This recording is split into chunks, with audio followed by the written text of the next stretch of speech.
Hello, NetSuite listeners. Thanks for tuning in. I'm your host, Kendall Fisher, and the guest on this episode of the NetSuite podcast is kind of a big deal. No, he's not Ron Burgundy, but he is the EVP of NetSuite's global business unit, Jim McGeever. We put him in the hot seat to discuss how he, as a leader at NetSuite, guides the company along a path of continued growth. We also dive into the top barriers to growth for businesses of all sizes, as well as his own advice and insight for business leaders, stemming from, of course, the lessons he learned throughout his own experiences. You're listening to the NetSuite podcast, where we discuss what's happening within NetSuite, why we're doing it, and where we're heading in the future. We'll dive into the details about the software and the people at NetSuite who are behind all the moving parts. We'll also feature customer growth stories, discussing the ups and downs of running a company and how one integrated system can help your business continue to scale. Before we dive into things with Jim, I want to thank our sponsors at Blue Microphones. Everyone has a story to tell, and if you're a storyteller, you probably know Blue Mics for their iconic Yeti microphone, which has helped millions of people find and amplify their voices, just like us here at NetSuite. If you're thinking about creating your own podcast, check out Blue's new Yeticaster, the complete mic and boom arm system ready to connect to your laptop, bringing the ultimate broadcast studio setup to your home or office. It's the exact setup we use here in our Santa Monica office studio. Now you can get your hands on a Blue mic yourself by heading over to bluedesigns.com and using code PODCAST at checkout for a special price. Hello, NetSuite listeners. Good morning, good afternoon, good evening, whenever you're listening to this podcast on your commute to work, on a flight, wherever. We're so happy to have you here today because today is super exciting. We actually have Jim McGeever sitting down with us today, the EVP of NetSuite Global Business Unit. Appreciate you being here with us. Hopefully this is kind of a good break in your day. It is actually. Okay. It really is. Good. Also, we are a month after Sweet World. I am still recovering. Not even just from it's Sweet World is our annual customer and partner conference, and it is quite fun. And it's in Las Vegas. This year was in Las Vegas. Last year was in Las Vegas, and it's a week long, 4 days, but for those of us who work for NetSuite, it's a week long of lots of fun and craziness. But so it was like the sleep deprivation was what I needed to recover. Yes. So I mean, it used to be bad. Now when we moved to Vegas, it hasn't gotten any better. Yeah, no, not at all. Not at all. The rock show night, I think I was out until 1 o'clock in the morning, and then I was in the keynote the next day. So I had to be at rehearsal at 7. I actually don't think we went to bed till 2:30. So that's solid. Well, I for years did the Thursday keynote, and so for my crimes, and so getting moved to Tuesday is a lot easier because when it's the Thursday, I don't have to do anything. Yeah. So the first day of the keynote's the way to go. Oh yeah, absolutely. Got it. If you get that out of the way, then the rest of the time the pressure's off. Got it. Now, kind of not as fun, but along the same lines, we talk about Sweet World. A big topic at Sweet World was growth and how NetSuite helps businesses grow. Obviously, that's right. Yep. Now, you actually personally know a lot of this firsthand. At the end of the day, your job is to help NetSuite grow. That's right. So, how do you go about that? Well, there's. We could be here for hours and hours and hours on that particular topic. But, I would say the thing I do the most is I look not just at what we're going to do in the next year, but what we're going to do in the next 3 years. Yeah. Because when you're in the software industry, it takes you a while to build product. I mean, we've been doing this almost 20 years now. So it takes a long time to build the solution you can go to market with.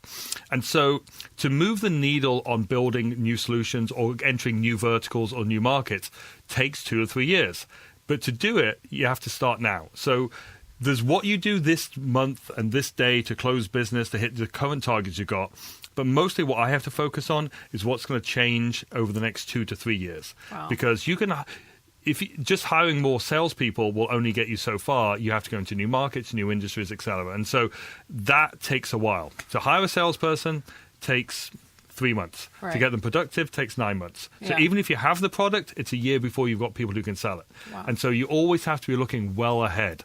You can't just decide, next quarter I want to sell this much, so I want to do this. Right. So is that kind of your bit of advice that you would give other business leaders across the board, not just NetSuite? like look at your, how long it takes? No, it always takes longer than you think it's going to take. It depends on the industry, and there are certain industries where you can launch a product, maybe in the consumer space, and it explodes and it takes off.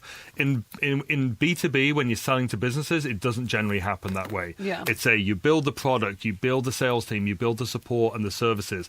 Those all have to come together, and those aren't quick. It takes a while. I mean, same thing to build product, hire developers, takes months, takes them a while to get up to speed, takes longer for them to actually get the product out the door, version 1, version 2. It's a multi-year process. So if you're not looking multiple years down the line, you really have no hope of getting there. Can you give us a sneak peek or, some insight in what industries you're looking at in 2 to 3 years from now that we aren't already? Well, so yes, all of them. So when you look at what we do, we really fall into 2 major categories. So we go after all businesses that have a product, so wholesale distribution, manufacturing, retail. And then we go for a lot of businesses that have services, so they have time and materials where their people are their product. But where we're super successful is where they have both. So even when you look at wholesale distribution companies, they tend to have a services component. You look at a services business, they may have a product that they sell and then implement and sell. And so when you look at the industries we go after, it's really within those categories. So you'll never see, we're never going to do government. Okay. Look, I'm going to answer this question by saying what we're not going to do. We're not going to do government. Okay. We're not going to do companies that require HIPAA. That's not something we're going to go for. And so we're going to focus on building out verticals within those core advantages that we have, which is basically the combination of businesses that have a product and a service. Got it. So we're really going to be helping the customers that we already have even more so. Yeah, and even if you look at wholesale distribution, which is a massive market, there's hundreds of thousands of businesses in the US who do wholesale distribution. There's a certain percentage of those companies we can do today based on cold storage or farm or IT VARs. And so, but we don't do all of them. So what you'll see is us get to all of them. So we'll expand with all the verticals within an industry. And then, and there will be some new industries. I'm not going to give too much preview into that, but there will be some new industries we'll do as well. But mostly it's about filling out the verticals within the industries we're already in. Well, I'm on the edge of my seat because I don't even get to know, and I work here, you guys. Okay, so back to this theme of business growth. What are some of the barriers for growing companies as they continue to scale? The biggest challenge, actually the number one problem in growing a business is people. And and often it's the founders, and it's often the people who started the business, because what happens is the people who start a business are obviously great at what they started the business because they knew that business. They knew something about the industry. They knew something about a product. And they often had relationships. So the challenge is, how do you take that and then scale to the next level? And so you start to hire people who can help assist do what you do. And then at some point you have to hire people who can manage functions that you used to do yourself. And the challenge is that not everyone is capable of moving up the chain in order to be able to manage bigger and different pieces of it. And you've got to recognize that. And some people will. I mean, I've actually found some people who were great at the startup phase, were great at the established phase, but weren't great at scaling. And so the same person was good at the start, good at the end, not good in the middle. And so, you're constantly moving chess pieces around, people around, and making sure you got the right person in the right place. Because especially in a startup where cash is king and resources are really tight, the biggest cost of having someone in the wrong seat is the opportunity cost. In an enterprise, you may have, we've got 8,000 people now. If a couple of people in the wrong spots, it's not hurting you. Right. If you've got 50 people, 100 people, you got the wrong person in the wrong spot, that's a real cost. Yeah. And the opportunity cost, what you could be doing, that's the part that's really difficult.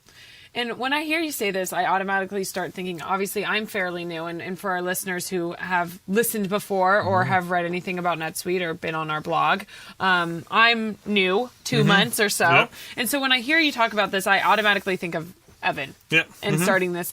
What did he do right to grow this company to what it is today? Well, the thing, if you look at good businesses, they generally have a great vision. So the thing that was unique about Evan, and frankly really unique about NetSuite, is if you look at the vision when the company was founded, 20 years later, it's the exact same vision. We're not one of these companies that had to keep pivoting and swapping and changing. That didn't work. Let's try this. Let's try this. If you actually look at the very first mission statement that Evan ever wrote, it was helping entrepreneurs succeed. Wow. Which is really no different than what we're doing today. And so the fact that we've had this consistency throughout our entire history has been amazing. Now, the fact it's Evan's company, and still is Evan's company, I know Oracle technically own it, but believe me, it's Evan's company. Evans he'll be very helpful. He'll work with you. He'll do the things you need to do to help customers successful. But he's not going to let anyone take us away from that vision, because he knows that's what really is the core of our success. And so as a result of this kind of long-term view that he has, if I have a 2 or 3 year horizon, he has a 10, 15, 20 year horizon. Wow. And so, being able to do that has been just a blessing. And I would have made the wrong decisions constantly. And, if it was entirely my choice about what we were doing, I would absolutely have made bad decisions and done stuff for the short term. And Evan will always take the long-term view. So that's how you guys balance each other out. Yep. Got it. Yep. And, you touched on it, so I have to bring it up. The Oracle acquisition happened about 2 years ago now. Yep. That hasn't, so you just said it, that hasn't affected what NetSuite is and what NetSuite stands for at all. No. Just for our customers that are listening and have their, fears about the acquisition still, even 2 years later. I mean, it's always going to be a little bit of a, conversation. Yeah. And we haven't changed. We haven't changed. I'll give some Oracle some props here. They really kept us pretty together. They kept us as a global business unit, and I report up into the CEO of Oracle, Mark Hurd. And so really, we've been able to keep everything that made NetSuite good and keep our vision alive. And what they want from us is, they're a technology company, they're an IP-based company. They want us to grow. And when we were a public company, the investors wanted us to grow. The difference is Oracle actually have resources and distribution and development, and they actually have things that can help us grow. So we could never have gone as fast internationally as we are now because of the resources Oracle has and the fact they're already in all these places. I don't have to set up a legal entity. I don't have to figure out local taxes. There's all these things that I don't have to do. I just hire the people and go. Right. If you've ever met a famous athlete at a corporate event or gotten an official autograph, chances are Steiner Sports made it happen. Here's Brandon Steiner. We believe that there's magic in the moments that sports creates. We get customers closer to the game and help companies use the power of sports to grow their business. We've been in business 30 years, and we've had multiple systems to keep track of all the athletes and all of our customers. Multiple systems means multiple headaches. So we made the move to NetSuite by Oracle. NetSuite lets us replace all of our finance, inventory, and CRM functions with one convenient system. Now all the departments can see the same data. And if I have a question about our business, I can get the answer quickly. This month, NetSuite is offering a free 60-minute business review with an expert in your industry to identify opportunities to turbocharge your growth. To get your free review, go to netsuite.com/Steiner. That's netsuite.com/Steiner. netsuite.com/Steiner. One of the bigger things, at NetSuite is that we work with a variety of size companies. Yep. And well, before I get into, the larger companies that we work with, because a lot of times, especially with Oracle as our quote, and I'm air quoting right now, listeners, as our quote, our big brother, right? We have been known to work with smaller, in quotes, again, not smaller, but emerging companies. Yeah. What are some of the barriers, before we dive into kind of those larger companies that we work with? Right now, I want to talk about the smaller ones. What barriers do you face as those emerging companies continue to grow from 100 to 1,000, 1,000 to 10,000, 10,000 to 100,000? What challenges do they face? So there's a lot of challenges in terms of the people. There's a lot of challenges in terms of the processes that they follow. And I generally, even though my background is out of finance, don't like the word process, but I'm talking about business process, not financial process for the most part. They're really the recipes to how you deliver a good customer experience. And so the right amount of process, not too much, not too little. The right amount is the thing that allows you to deliver a consistent experience to your customers. Okay. And so when you start a business, you know the name of every customer, and you know that you have their phone number. You call them, they call you. As you get bigger, you now know the names of the people on your team who know the names of the customers. And as you get even bigger, the number of customers you will actually know or have a relationship will go to a handful, but you will know the names of the people who manage the people who know the names of the customer. So you actually have to put a process in place to make sure they're all getting the right experience. And it's different. The processes you need for a 100-person company is different than a 1,000-person. It's different when you're a domestic versus international. And the worst mistake I see people make is they just keep adding, they don't take away. So they have the process they did when they were a 100-person company. They add a new process, but when they get to 1,000 people, those old ones should no longer be there. They're no longer the right ones. So it's almost like a government regulation. It's almost like you should never add one without taking away another. Right.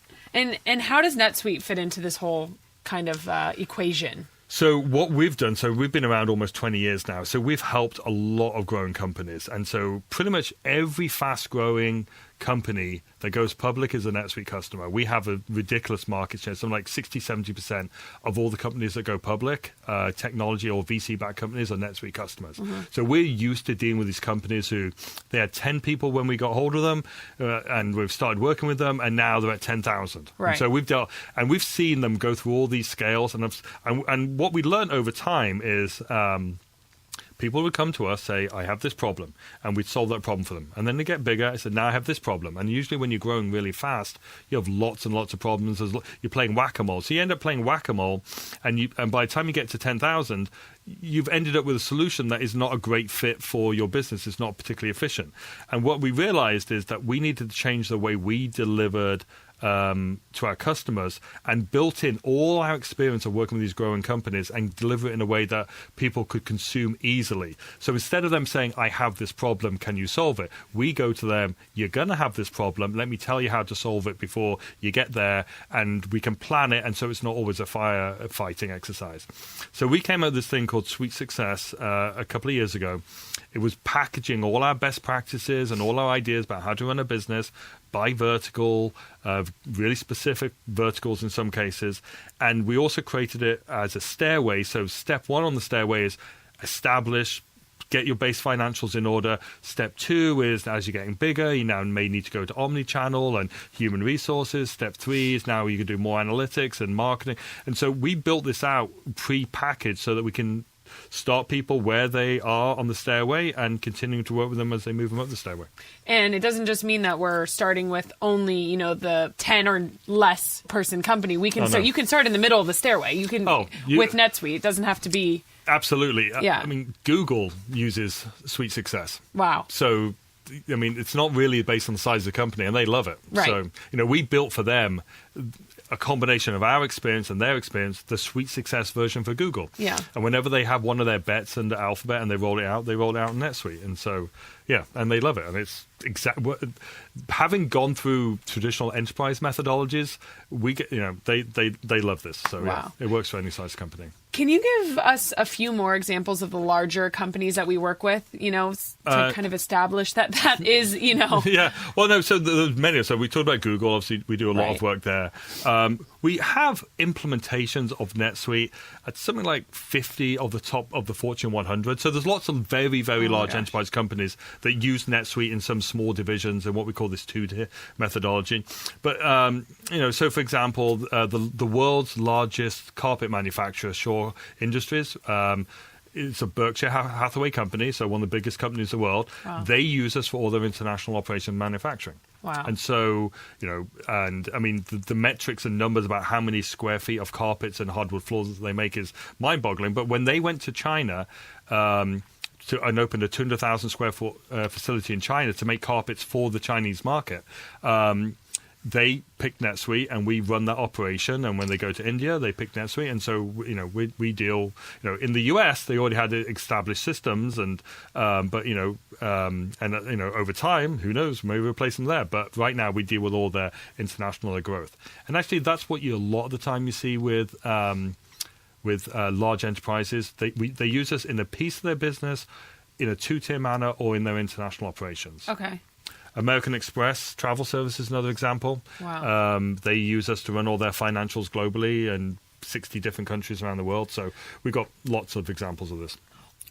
You keep mentioning how a lot of these larger companies use us internationally, and why is that? What makes NetSuite differ from some of our other competitors on the international scale? NetSuite is the easiest to consume ERP product ever built by far. Wow. So it's to implement NetSuite, because we were born in the cloud, we were hosting it. So we learned how to deliver it a lot more efficiently and how to manage it because it was on us as opposed to the old method where it'd be on the customer. Right. And so we've spent a lot of time and effort on making the product easy to consume, easy to use, easy to learn, easy to implement. And Suite Success is a large factor in that. And so when companies go international, and Williams-Sonoma is a good example of this. This was Williams-Sonoma, I actually realized this time, was North American based only, and they were opening up their first international stores. And the CEO had already signed a lease on the facility, the store in Sydney. In fact, they were going to open 5 of their brands in one location or next to each other. Yeah. And the lease was going to go live, and the IT basically said, well, our existing systems will take 18 months to be able to get them there. And so they said, well, that's not going to work because the store will be open and there'll be nowhere to take the money and there'll be no website. So came to NetSuite and we got them up and running. In fact, we kind of messed up a little bit the first implementation, because the first implementation we had all the financials, the point of sale, inventory management, everything to manage the system. But we were going to do a website in phase 2. So with 6 weeks to go, the CEO found out there's going to be no website. And they're like, that's not going to happen. Yeah. So we now need a website. So within 6 weeks, they also had a website integrated with their inventory and point of sale and financials. So we can move at that pace, and we can operate in a lot of international markets, and just traditional systems just don't have that capability. Got it. Now, what are some of the challenges then that these bigger companies that you've mentioned? What challenges do they face that are a little bit different than the merging smaller companies that we work with? Yeah, so probably the biggest difference is if you look at a small business or a mid-sized business, you can use NetSuite across most of the applications. So we have ERP, we have CRM, we have human resources, we have commerce, we have all these different functions. And you can run your entire business using NetSuite. Typically, the larger companies will often have other systems, like they may have an enterprise-wide human resources system or procurement or expense board. So they have all these different systems, some homegrown systems. And so probably the biggest difference is we go in, we have to do a lot of integrations. Of course. But the core system of NetSuite, it's really used in the same way. Big businesses have the same problems as small businesses in terms of they have to invoice their customers, they have to pay their vendors, they have to track their employees, and it's really an invoice is an invoice. And yes, and if you go international, the taxes are different, the shipping's different, we handle all that, but it's still the basic same concept. And if you use NetSuite the way it was designed, it works very well. Well, and along those same lines, we talk a lot about larger companies acting small. Yeah. Can you kind of expand on that a little bit? And are there any solid examples of Sure. those types of companies? Yeah, and so every time we walk into one of these large enterprises, what they want from us is they want to simplify and they want it flexible. They want to be able to move quicker than they've moved in the past. That's the number one thing they want. In some ways, they just want this flexibility and this power. And a lot of times, what would happen in the old IT model, which a lot of them are still on, is there's an on-premise ERP system that they have. They implement it, and then over time, because it's too difficult to change, they start using systems and tools, Excel, custom databases outside of the system. And then 4 or 5 years later, they go through a major upgrade and they try and automate more of those. And then over time, they go back to using all these manual processes. So most of the time we go to these large orgs, they're using a boatload of manual processes. I mean, when we first started replacing SAP, people were like, well, traditionally you were selling to mid-sized business. How can you replace SAP? I'm like, we're not. We're replacing Excel. Right. We're replacing all these manual processes. Because these systems are so hard to change, you end up doing stuff outside the system. Right. And because NetSuite's so easy to change, you do stuff inside the system. And any changes you make are with you forever because of the model, the cloud model. What NetSuite customer is a perfect example of this? Well, one of my favorite examples is Micro Focus, which acquired the software assets of Hewlett-Packard. This is a business that had grown through a lot of acquisitions, so they had a lot of different systems. they would take 2 months to implement a new SKU, a new item. We can do that in 2 minutes. Wow. And so it allows that flexibility, and you can pretty much do whatever you want. I mean, some ways with NetSuite, because the answer is never no. Yeah. So the answer should always be, should I? Yeah, right, exactly. And when you say 2 minutes, I mean, that's like you can do it in real time, obviously. That's the systems are never the holdup. Right. Which American company started with a guy in a garage, was featured on Shark Tank, and now has over 1 million customers? Hint, they're reducing crime in neighborhoods everywhere. Here's Ring Video Doorbell founder Jamie Siminoff with his secret to success. It's true. In just a few years, we've had huge growth. We've hired hundreds of people, expanded our warehouse, and we're shipping millions of units a year, all while making sure our customers are happy. I've had lots of things to worry about, but I never worry about our finance and accounting because we use NetSuite from Oracle. From the beginning, NetSuite let me see what's going on with my business in real time, from revenues to expenses, customers and orders, even HR. I run my business from a dashboard right on my phone. NetSuite has been my business management system from 10 to a team of over 1,000, and NetSuite will be my choice as we continue to innovate and grow. Go to netsuite.com/ring to see how Jamie scaled his business. You'll also get our free guide titled Overcoming Your 5 Obstacles to Growth. That's netsuite.com/ring for your free guide and the story of a great American company. netsuite.com/ring. Now, these are some incredibly amazing stories, and you've name dropped quite a few awesome companies. What is I know it's like asking your favorite child or something like that, but what's your favorite company or customer that we work with? Oh, wow, that really is a favorite. Yeah, you're right. It is like naming a favorite. I know. I'll tell you, one. This is not an actual company, but it's a class of companies. So the favorite customers I have tend to be people owned by private equity firms. Okay. And so here's the thing I love about private equity firms. Because you have to answer why now. Yes.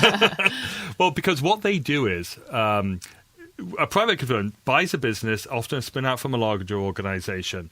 And if you've ever driven a race car, what you know is, and what they know is, it's not how fast you enter the curve, it's how fast you leave it. And so for them, they go through this transformation of the business. Oftentimes they have to get new systems because they have to get off the parents' old systems. But they are incredibly pragmatic. They have a clear vision, and they only look at the business impact. So they don't look at the squeaky wheel, or if they've got someone who's trying to optimize a particular functionality for one person to make their life a bit easier. They look at the business impact, which is the reason we do all these things. And they make decisions quick. They get it done, and the end result is the beller. So sometimes if you try and over-customize or be too flexible on implementation, it's not, you don't actually get as good a result as you think. You always get a fast implementation, a great result, and they leave the curve at maximum speed, and so they can actually their business can take off. So right. I do really appreciate that with private equity firms. For those of us who have driven race cars that are listening. Yes, exactly. That's a great metaphor. Yes. So for that makes total sense. The 5 of you who understand what I'm talking about. Yeah, exactly. Have you driven a race car? I've driven on racetracks. Oh, there you go. So. Nice. So in this time in the world and with technology, with everything else, it feels like everyone thinks they know what it takes to run a business. I mean, everyone's an expert, be it from the blogs to the, I don't even, Instagram story, whatever it is. They're they think they know what it takes to run a business. Not that I'm saying you think you know everything about what. Now, me tell you how to run a business. No, but what's an example of a time in which you thought you really knew how something was going to turn out, but it actually turned out completely different, for better or for worse? Yeah, and there'll be some people at NetSuite, especially some of the sales consultants, who will appreciate this. Because in the early days of NetSuite, I was a finance person, and I was really one of the early people, and I could make NetSuite at that time do pretty much anything I want. I mean, you said we've got a problem, I could come up with 5 different ways of achieving it using NetSuite, and I was very hands-on and could do a whole bunch of stuff.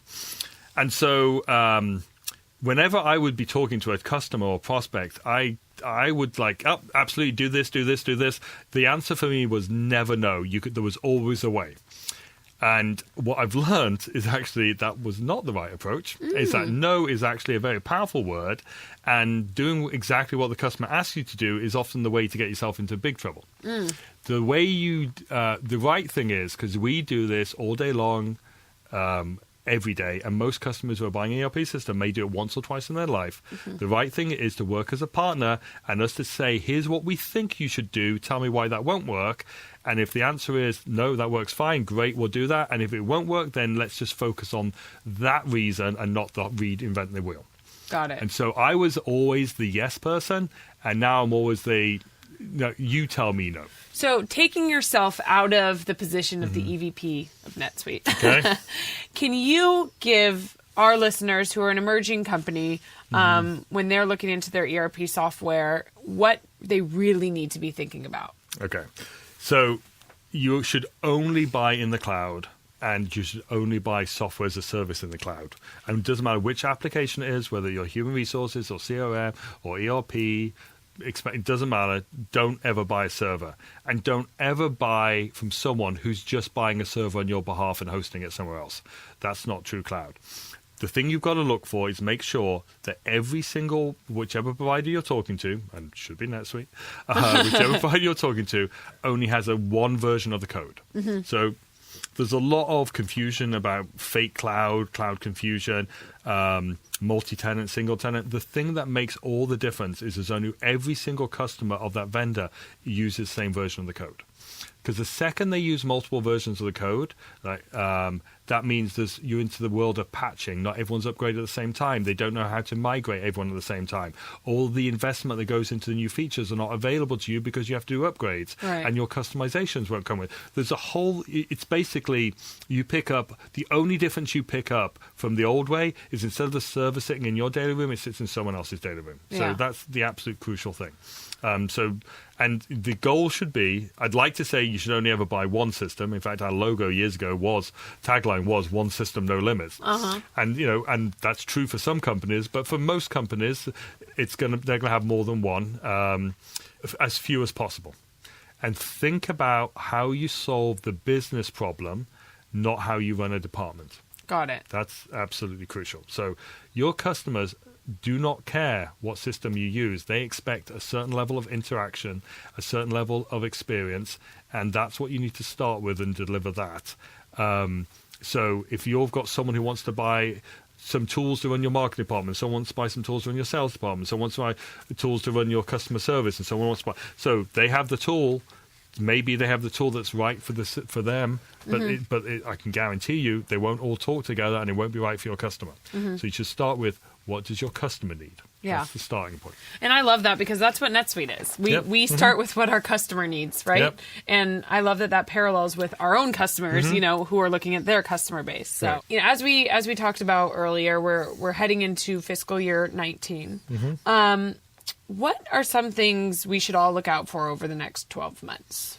Well, we're in a period of rapid growth and actually accelerating growth. And so Mark Hurd always says this, is like, we want to pick up the advantages of Oracle, the scale of Oracle, and none of the disadvantages. And so what we're really trying to take advantage of is this massive global reach. And so there's just going to be a lot of new countries where we're going to have market entries and new products and new localizations. So I'm super excited about just the global reach of NetSuite. When NetSuite got started, it was really focused on North America. And over time, we expanded. And what we really expanded to were the English-speaking countries. And we'd have subsidiaries in almost every country in the world. But where we really sold was in English-speaking countries. And now we're selling globally. And, we're going to be as German to German customers as SAP is. We'll be as Chinese to our Chinese customers as the local... I couldn't even tell you who the local Chinese customer is. But anyway, that's the goal, and that's what we're doing. So yeah, and for our listeners, actually, we dive deep into our global growth with Craig Sullivan, who chatted about. It's funny you brought up China because who chatted about how we're going to be investing in WeChat and how NetSuite is going to kind of be implemented seamlessly with WeChat. So that is very exciting. So for our listeners, make sure you tune into our podcast episode with Craig Sullivan too, because we dive deep into international, Brazil, everything. Brazil's that was a big topic of conversation. Did you get into Brazil indirect taxes? Yes, he did. And I was sitting there kind of going cross-eyed, like, what? Yeah. But no, it was great. Well, I mean, that's, we deal with complexity. So we try and take on as much of the complexity so you don't have to. Right. So Exactly. Well, thank you so much, Jim, for being here with us today. And I hope that you're going to be on for plenty of more episodes to come, especially as we continue to grow and get deep into fiscal year 19 and with everything else going on. So, okay. Well, thank you very much for having me. Thank you. And for our listeners tuning in, make sure, like I said, make sure you listen to the episode with Craig Sullivan diving into international growth, because that's exactly what we're doing right now. So thank you. Okay. We're certainly looking forward to helping businesses continue to scale across more industries in more areas of the world and with more partners. Thank you so much to Jim McGeever for joining us on this episode of the NetSuite podcast. This was all made possible by our sponsors at Blue Microphones, Steiner Sports, and Ring. We'd also like to say thank you to our producers at Oracle, our editors at Lampstand, and all you listeners for tuning in. As always, don't forget to rate, review, and subscribe.